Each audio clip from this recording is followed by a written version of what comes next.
নমস্কার, আমি দেবাঙ্গনা দাশগুপ্ত। আজ আমার নিবেদনে কবি সুকুমার রায়ের ছায়াবাজি। আজ কবি নয়, সত্যিকারের কথা। ছায়ার সাথে কুস্তি করে গাত্রে হলো ব্যথা। ছায়া ধরার ব্যবসা করি, তাও যেন না বুঝি। রোদের ছায়া, চাঁদের ছায়া, হরেক রকম পুঁজি। শিশির ভেজা সদ্য ছায়া, সকালবেলায় তাজা। গ্রীষ্মকালের শুকনো ছায়া, ভীষণ রোদে ভাজা। চিলগুলো যায় দুপুর বেলায় আকাশ পথে ঘুরে, হাত ফেলে তার ছায়ার উপর খাঁচায় রাখি পুরে। কাকের ছায়া, বগের ছায়া, দেখছি কত খেতে।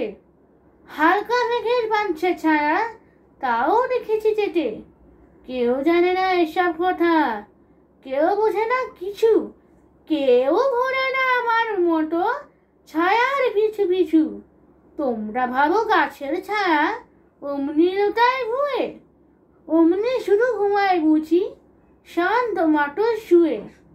আসল ব্যাপার জানবে যদি আমার কথা শোনো, বলছি যা তা সত্যি কথা, সন্দেহ নেই কোনো। কেউ যবে তার হয় না কাছে, দেখতে নাহি পায়। গাছের ছায়া ছটফটিয়ে এদিক ওদিক চায়।